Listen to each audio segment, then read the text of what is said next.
नमस्कार है सभी को। चैनल में पुनः स्वागत है आप सभी का। Part 2 term 2 Kings and chronicles history का है। ये फिर से रिपीट कर रहा हूँ, फर्स्ट पार्ट हम कर चुके हैं और पॉलिटिकल साइंस जिन लोगों का है वो एक बार पूरा प्लेलिस्ट तैयार है, वो देख लें। ठीक है, ये टॉपिक मिल जाएगा जब तुम बुक खोलोगे। From Turkish to Persian language basically discuss की गई है। कोड लैंग्वेज हो सकती है या क्रॉनिकल्स की लैंग्वेज हो सकती है, जिसमें वो चीज़ लिखी जाएंगी, किंग्स के अकाउंट्स और जो भी हो रहा हो आसपास। Written in Persian chronicles, it flourished under sultans as language of court. ये ईरान के लोग भी हैं जिनसे ये लोग इंस्पायर्ड है, जो कि हमने लास्ट पार्ट में देखा भी था कि अपने आप को लोग एसोसिएट कहाँ से कर रहे हैं। बाबर एसोसिएट कहाँ से कर रहा है अपने आप को, बेसिकली मुगल्स एसोसिएट कहाँ से कर रहे हैं अपने आप को, क्योंकि लेजिटिमेसी दिखानी है। और जब भी आपको कुछ चीज़ शुरू करनी होती है तो एक बेस चाहिए होता है कि आप किस से जुड़े हुए हैं, ताकि लोग आपको रिस्पेक्ट कर सकें या फिर आपकी तरफ एक अच्छे भाव से देख सकें। तो इनको भी वही करना था। बाबर रोट हिज मेमोस, खुद की जीवनी, ठीक है, in her mother tongue, in his mother tongue, sorry, Turkish. ठीक, इन्होंने टर्किश भाषा का इस्तेमाल किया, but Persian was the language of court in Akbar time. ठीक है, अब एक नंबर का चलन तो नहीं है, नहीं तो ये जरूर आता। और इसमें ये मेंशन होता है कि who started the Persian language, या फिर किसके कार्यकाल में पर्शियन जो है वो कोर्ट लैंग्वेज हुआ करती होगी। Due to cultural and intellectual contacts with Iran, जहाँ के ये थे और जहाँ पे हुमायूं ने, जो कि सफा विद रेफ्यूज लिया रखा था, कामरान उनके भाई साहब थे, एज वेल सीकिंग पोजीशंस इन मुगल कोर्ट। यहाँ पे दो चीजें हैं। पहली चीज, मूवमेंट्स हो रहे हैं, तो इंटेलेक्चुअल और कल्चरल कॉन्टेक्ट्स हो रहे हैं और एक्सचेंज हो रहा है, पहली चीज। दूसरी चीज क्या है, सीकिंग पोजीशन, कोर्ट में जगह बनाने के लिए लोग पर्शियन भाषा सीखने लगे। और आज भी ऐसा होता है, जो भी कंट्री स्ट्रांग है या जो भी कंट्री का ट्रेड ज्यादा है वो भाषा सीखी जाती है। आज भी वो चलन चल रहा है। जैसे कि लोग बोलते हैं फ्रेंच सीखने के लिए, स्पेनिश सीखने के लिए, रशियन सीखने के लिए, चाइनीज एक बहुत टिपिकल है, बट ऐसा नहीं है, डुएबल है, सीख सकते हैं, हो सकता है। मेनी किंग्स स्पोक, और इसका एग्जाम्पल भी ले सकते हैं, करंट एग्जाम्पल ले सकते हैं। अपने अपने घरों में अगर आप देखेंगे ध्यान से, तो जो भी कोई सी मतलब कजन ने या फिर आपके भी खुद जो एल्डर सिस्टर या ब्रदर्स हैं, अगर उन्होंने कुछ मुकाम हासिल किया है या फिर ऐसा कुछ किया है जिसमें आप कंपैरिजन किया जाता है कि उसको देखो वो ऐसे बिहेव करता है, ऐसे बैठते हैं, ऐसे उठते हैं, और तुम तो जंगली की तरह बिहेव करते हो, तो जब हम वो चीज़ देखते हैं, कंपैरिजन करते हैं, तो अक्सर लोगों को देखा गया है कि जिसके साथ कंपेयर किया जा रहा है उसकी तरह उसको इमिटेट करना, उसकी तरह उसकी वॉकिंग होगी, टॉकिंग स्टाइल होगा, पर्सनैलिटी होगी, वे ऑफ ड्रेसिंग हो सकता है, वे ऑफ टॉकिंग हो सकता है, एक्सेंट लोग कॉपी कर लेते हैं ज़्यादातर। और बड़े लेवल पे भी देखा जा सकता है कि अगर हमारे जो आइडल्स होते हैं, वैसे तो कुछ और होने चाहिए, बट आजकल लोग जिसको मान रहे हैं उन्हीं की बात करते हैं, जो इंस्टाग्राम वो हैं फॉलो, जो उनके फॉलोअर्स हैं, और ऐसे जितने भी हैं, स्नैपचैट हो गया, फेसबुक हो गया, और यूट्यूब, जो यूट्यूबर्स हैं, तो वो उनकी ही तरह इमिटेशन जो है ना, इजी प्रोसेस होता है। उसके पीछे कितनी मेहनत लगती है वो फॉलो करने में थोड़ी सी परेशानी आपको भी होगी और उनको भी होती है। तो इमिटेशन इज अ वेरी तुरंत वाला जो चीज़ है जिसको हम तुरंत कॉपी कर सकते हैं। तो उस तरीके से गूगल लगा लिया, पुष्पा चल रहा है आजकल ट्रेंड में, जो कि गाने इतना जो चल गया कि मतलब उस चीज़ को बोरिंग कर दिया। अब कुछ नया आ जाएगा, ओम्फो चल रहा है अभी, तो ये चलता है और लोग तुरंत कैच कर लेते हैं क्योंकि वो चीज़ इजीली टारगेटेड है। तो वही चीज़ यहाँ पे भी है। जो मुगल खानदान के लोग जिस चीज़ को परंपरागत तरीके से चलाने की कोशिश कर रहे हैं, वही परंपराएं जो लोकल किंग्स और चीफनेम्स हैं वो अपने कोर्ट में उस चीज़ को इमिटेट करने की कोशिश कराएंगे। Many kings spoke all the administrative work was to done in this language. ठीक है, बहुत सारे लोकल किंग्स ने भी पर्शियन बोलना शुरू कर दिया, ये एक तरीके से इमिटेशन है, और बहुत सारा एडमिनिस्ट्रेटिव वर्क भी इसी भाषा में होना शुरू हो गया। इन राजस्थान, ये एग्जाम्पल है, राजस्थान और मराठा और इवन तमिल कोर्ट्स में भी पर्शियन इन्फ्लुएंस्ड है, और वहाँ के लोग कोर्ट जो लैंग्वेज है उसे एज अ पर्शियन भी यूज कर रहे हैं। ठीक है, और वैसे भी एडमिनिस्ट्रेशन काम में आ ही रहा है तो सीखना ही पड़ेगा, ये भी इस तरीके से बस देख सकते हैं। When Persian mixed with local language, it become a new language emerged, that is Urdu। ठीक है, ट्रांसलेशन ऑफ रामायण और महाभारत कराया गया पर्शियन भाषा में। महाभारत को रजनामा बोला गया, जिसको बोलते हैं बुक्स ऑफ वॉर। ठीक है, Razmnama books of war, Mahabharata Persian भाषा में इसका ट्रांसलेशन हुआ। ये इसलिए भी जरूरी है, जैसा कि मैंने पार्ट 1 में बोला था कि ये लोग फॉरेनर्स हैं, इनको यहाँ का कल्चर जानना है, और उसको जानने के लिए जो एग्जिस्टिंग टेक्स्ट होगा उसी को हम ट्रांसलेट कराएंगे। और ये शुरुआत कब हुई? अकबर में। Next heading, the making of inscription. इतनी देर से जो क्रॉनिकल्स चल रहा है, लिखा पढ़ी चल रही है, उसके बारे में है कि ये बनता कैसे है और कौन कौन सी चीजें इंपॉर्टेंट है और कौन सी anonymous. All books during Mughal India were manuscripts, that is hand written. तो मैन्यूस्क्रिप्ट्स मतलब हाथों से लिखा गया या फिर गढ़ा हुआ कोई पैगाम।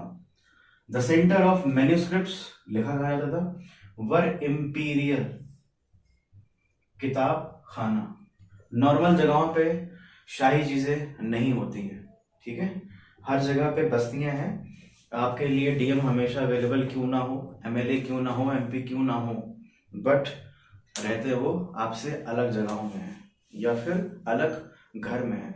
मतलब आपके साथ एक्सेप्शन हो सकता है, बट ज्यादातर देखा गया है कि 2 डिवीजन सोसाइटी में होते ही होते हैं, ट्रेन में भी होते हैं। ठीक, एसी कोच अलग, नॉन एसी अलग, और एरोप्लेन में भी होते हैं। Although किताब खाना is library according to those English writers, but it was a scriptorium। ठीक है, क्योंकि यहाँ पे स्क्रिप्ट लिखी जा रही है, समझी जा रही है। जैसे ऑडिटोरियम में आप सुनने जाते हैं कोई चीज, तो ऑडिटोरियम है, स्क्रिप्ट लिखी जा रही है, समझी जा रही है, इसलिए स्क्रिप्टोरियम है। That is a place where emperor's collection of manuscripts was kept, it should be were kept, and new produced. नया बनाया भी जा रहा है, लिखा भी जा रहा है, और पुराने को सेट भी किया जा रहा है, लगाया जा रहा है as a form of scriptorium या फिर लाइब्रेरी, जहां से कि अपनी इंफॉर्मेशन गैदर कर सके। It's creation required a variety of task. ठीक है, बहुत सारे लोगों के मेहनत के बाद ये नमूना जिसे कह सकते हैं, खूबसूरत चीज जो है वो तैयार हो पाती है। देखते हैं, पहला, paper makers prepare the folios of manuscripts. ठीक है, कागज का एक गट्ठा तैयार करते हैं। स्क्राइब्स और calligraphers to copy the text. ये उस समय की फोटोकॉपी मशीनें हुआ करते थे आदमी के रूप में, और लिखते बहुत कमाल के थे। टाइपराइटर जैसी कोई चीज थी नहीं, फोटोकॉपी जैसी कोई चीज थी नहीं, या होगी तो इंडिया में ये लोग शायद नहीं लेके आ पाए, क्योंकि मिडिवल में इंडस्ट्रियल रेवोल्यूशन नहीं हुआ इंडिया में, ऐसा कोई टाइप का रेवोल्यूशन हुआ। Gliders illuminate the pages. ठीक है, उनकी जो भी है नक्शे और तौर तरीकों को सजावट देना। Painters to illustrate scenes from text. Book binders, ये सब जो हो गया है तमाम चीजें, उनको गैदर करके और ऑर्नामेंटल कवर से सजाना। इसमें गोल्ड भी हो सकता है, सिल्वर भी हो सकता है, जो भी एटमोस्ट इम्पॉर्टेंस ऑर्नामेंट्स होंगे उनसे ये चीजें जड़ी जाती थी, क्योंकि ये इंपीरियल किताब खाना है। Finished work considered as precious, obvious ही बात है। पावर ऑफ पैट्रॉन और मुगल्स, इन दोनों का पावर शो करता था। पैट्रोनेज बेसिकली, मान लिया आप कोई सितार प्लेयर है, तो मुझे आपको सुनना अच्छा लगता है, मैं किंग हो सकता हूँ, मैं चिफ्टिन हो सकता हूँ, मैं एम्परर हो सकता हूँ, तो जो होती है ना पेशकश देना पैसे और उस पर निछावर करना, तो मैं पेट्रोनेज एक तरीके से प्रोवाइड कर रहा हूँ, पैट्रन रिश्ता है हमारा। तो इस चीज़ को भी जो लोग बना रहे हैं, जो लोग राइटिंग कर रहे हैं, उनके लिए वो पैटर्न का संबंध पावर शो करता है मुगल्स की, और उनके जो ये ऐसे स्किल वाले लोग हैं उनके साथ उनका रिश्ता कैसा है। और उनको people got titles as well as awards. ठीक, जो मैंने बोला पेशकश, कोई भी अवार्ड दे सकता था। मेनी रिमेन्स अनोनिमस, बहुत लोगों को, जैसे मैंने बोला था कि इतिहास हर शख्स को याद रखना नहीं चाहता। जो यूटिलिटी पेश करते हैं उनको लोग याद रखते हैं, नहीं तो रोज बहुत सारे लोग जन्म लेते हैं और बहुत सारे लोग निकल लेते हैं, बट कुछ ही लोग जानते हैं उनको। अब उनके लिए शायद इम्पोर्टेंट होगा कि हमें कुछ लोग जानते हैं, बट अगर आप आए हैं तो बहुत लोग आपको जानने ज़रूरी भी है। अनोनिमस, एक तरीके से गुमनाम। वो कौन थे? पेंटर्स। ठीक, as calligraphy the art of hand writing considered of great importance. तो कैलीग्राफर्स जो हैं उनको टाइटल्स और अवार्ड्स मिल रहे हैं, पेंटर्स को नहीं। ये ऐसी कोई नई बात नहीं है, आज भी वही बात है कि एक ही कंपनी के एग्जांपल लेते हैं जो सॉफ्ट स्किल्स पे लोग काम कर रहे हैं, उनकी सैलरी बहुत ऊपर है, दो प्रेशर भी उनके ऊपर ज्यादा है मेंटली, बट जो हार्ड स्किल पे लोग काम कर रहे हैं, कॉलिंग ले रहे हैं, टास्क पूरे कर रहे हैं, उनकी जॉब का जो रेट है, फीस है, जो उनकी सैलरी है, वो आज भी कम है, क्योंकि कंपनी के लिए वो इतने ही इंपॉर्टेंट है, या ये कह लो कि वो अपना इंपॉर्टेंस उतना ही शो कर पा रहे हैं। जो 10-20 हज़ार 50 हज़ार सैलरी पे लोग हैं, वहीं पे कंपनी में बड़े बड़े पद पे भी लोग हैं जो मेंटल प्रेशर हैंडल करते हैं और उनकी सैलरी नहीं होती, मतलब पैसा तो दबा के मिलता है उनका। ठीक है, तो यही चीज यहाँ पर भी है, कोई नई चीज अभी भी ऐसा नहीं कि अचानक से उठ के आई है, हर चीज का एक बैकग्राउंड होता है, एक इतिहास होता है। तो पेंटर्स शायद इंपॉर्टेंट नहीं है उनके लिए, बट कैलीग्राफी जो महीन काम है वो बहुत इंपॉर्टेंट था। इस वजह से कैलीग्राफर्स को टाइटल्स मिलते थे, अवार्ड्स मिलते थे और बहुत अच्छी बख्शिश मिलती थी, बहुत अच्छा नजराना पेश किया जाता था उनके सामने। बट पेंटर्स शायद इंपॉर्टेंट नहीं होंगे, शायद बाइंडर्स भी इंपॉर्टेंट नहीं रहे होंगे। ठीक है, एक लाइन और है, last point. Akbar's favourite was Nastaliq. ठीक है, इट्स अ पर्सन वर्ड है ये। क्या होता है? A fluid style with long horizontal strokes, a piece of trimmed reed. जिसको मेसोपोटामिया याद है, जिसको इजिप्ट याद है, जिसको रोम याद है, रोमन सिविलाइजेशन जो हमने लास्ट टाइम पढ़ी है 11th में, वहां पे हिंदी वाले समझ सकते हैं सरकंडा। ठीक, और ये रीड, तो ये इन्हीं ऐसे जो होती हैं 5 टाइप की लकड़ियां, उससे वो वहां पे भी लिखते थे, ये टैबलेट पे लिखते थे गिरी वाली। सेम रोमन भी हमने पढ़ा हुआ है। ठीक है, और नदी जो है नील नदी जो है, तो उन्हीं चीजों का इस्तेमाल किया जा रहा है, क्योंकि यही चीज एक तरीके से सेंट्रल एशिया पे गई होंगी, ईरान इराक तो है ही है। ठीक, read with a tip of 5 to 10 mm, तो जो मोटाई है शायद ज्यादा होगी, ठीक, कलम की। और इस कलम को जो है, सॉरी, इसको कलम बोलते थे, जो कि टिप की जाती थी स्याही में, इंक में, जिससे हम लिखते हैं। बाद में इसमें वो भी आ गया होगा, पिकॉक का फर टाइप का। और इसमें एक और चीज हुई, ये जब इस फॉर्म में आई तो BC से कट किया गया, जो आज भी इंक पेन हम देखते हैं, उससे जो है वो डबल राइटिंग के फॉर्म में लिखा जा सकता था, ऐसे कुछ। ठीक है, जो अभी भी हम लिखने की कोशिश करते हैं। तो ये भी फेवरेट्स थे अकबर के। तो this was the making of inscriptions, the painted image. ठीक है, मतलब ये मत बोलना कि फिर अभी तो बोला था कि पेंटर्स को इज्जत नहीं मिल रही थी उतनी, अब बोल रहे हो कि इतनी इज्जत मिलेगी। इमेज पेंटिंग की बात हो रही है, वो देख लो कैसे कैसे इन लोगों ने अपनी इज्जत को खुद इम्प्रूव की है, कि नवाजा जाए इनको। Painting served not only to enhance the beauty of a book, but believed to possess special powers of communicating ideas. ठीक है, जैसे कि आज हाथ मिलाना और कैसे आप ग्रीट कर रहे हैं, इंटरनेशनल रिलेशन कहते हैं इसको, कि जब आप हैंड शेक कर रहे हैं तो जिसका हाथ ऊपर है वो एक तरीके से डोमिनेंस को शो करता है। मोदी जी का थोड़ा अलग स्टाइल है मिलने का, वो तो हिला देते सामने वाले को, मिलने का स्टाइल अलग है। ठीक, communicating ideas. Historian like Abul Fazl describing as magical art. What he is describing as magical art, the painted images. The production of paintings portraying the emperor, the court and Muslim orthodoxy, the ulama.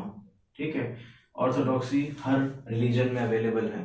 वो लोग जो मानने को और समझने को तैयार नहीं है कि जो उनको पता है उससे इतर भी कुछ जहान हो सकता है, कुछ लॉजिक बातें हो सकती हैं। हदीथ या हदीस भी कहते हैं, incident from the life of prophet Muhammad साहब। साहब कहने वाला आदमी है तो है, ठीक, इसे हदीथ कहते हैं। इनकी भी पेंटेड इमेजेस के फॉर्म में हम देखते हैं। Muslim rulers regularly commissioned artist to paint their portrait. तो बहुत सारी इमेजेस हैं, बुक में मिल जाएंगी, नहीं होगी तो कभी ना कभी हम साइट पे शो कर देंगे, शायद इसी में शो कर दें कि अलग अलग ऐसे थन के खड़े हुए हैं, कोई शिकार करते हुए अपनी पेंटिंग बनवा रहा है। तो ऐसी बहुत सारी चीज़ें देखने को मिलेंगी इस चैप्टर में, ठीक है। तो वो चाहते थे कि ऐसी पेंटिंग उनकी बनाई जाए जिसमें वो शौर्य बांध दिखें, और वो उसमें एक स्टोरी भी है, बहुत पुरानी है, याद आई है तो शेयर करना चाहिए क्योंकि चैनल का नाम ही है स्टोरीज विद मैसेजेस। तो ऐसा है कि एक किसी जगह के राजकुमार हैं, सॉरी राजा हैं, उन्होंने ऐलान किया कि मेरी जो सबसे खूबसूरत तस्वीर बनाएगा उसे मन चाहा जो वो कह देगा वो मैं देने को प्रॉमिस करता हूँ। बट द प्रॉब्लम वॉज कि वो हैं राजा साहब हैं, उनकी एक टांग खराब थी और एक आंख खराब थी। तो ठीक है, एक आंख खराब है, एक टांग खराब है। बहुत सारे लोगों ने कहा कि अरे ये तो हो जाएगा, कोई दिक्कत नहीं है, कोई बड़ी बात नहीं है। तो सब दरबार में पहुंचते हैं, पर बाद में पता चलता है कि अगर नहीं बना पाए और बनाने में विफलता हासिल हुई तो मौके पे ही सर कलम कर दिया जाएगा। अब लोगों में थोड़ी सी चिंता जाहिर होने लगी, तो सब पीछे हट गए। एक आदमी आगे आया, क्योंकि स्मार्ट आदमी की परिभाषा ही अलग होती है, वो ऑड में खेलना जानता है। तो वो आया, उसने बोला हाँ हो जाएगा, कोई दिक्कत नहीं है, आप बताओ कब वापस करना, कब देना है मतलब।